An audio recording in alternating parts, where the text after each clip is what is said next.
ప్రజా తెలంగాణ టీవీ న్యూస్కి స్వాగతం. మా యొక్క రోజువారీ వార్తల గురించి ముందుగా మీరు మా యొక్క ఛానల్ని సబ్స్క్రైబ్ చేయగలరు. సౌదీలో అనారోగ్య కార్మికుడికి ఎమ్మెల్సీ టి జీవన్ రెడ్డి అండా.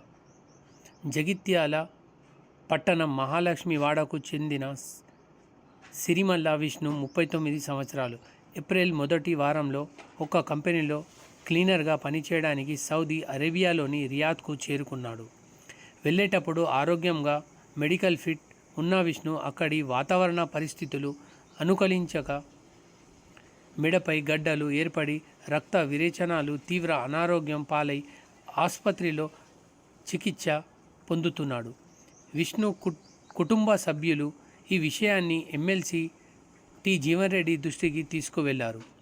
వెంటనే స్పందించిన ఎమ్మెల్సీ పట్టభద్రులు జీవన్ రెడ్డి గారు పేషెంట్ విష్ణును ఇండియాకు వాపస్ పంపాలని కోరుతూ ఎక్స్ ద్వారా ముఖ్యమంత్రి కార్యాలయానికి, సౌదీ అరేబియా రియాద్లోని ఇండియన్ ఎంబసీకి, ఢిల్లీలోని విదేశాంగ శాఖకు ట్వీట్ చేశారు.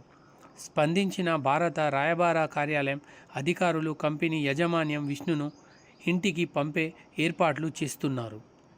సౌదీలోని సోషల్ వర్కర్స్ ఇర్ఫాన్, ఫారూక్, చేతన, లతీఫ్, షిహాబ్ తదితరులు విష్ణుకు సహకరిస్తున్నారు.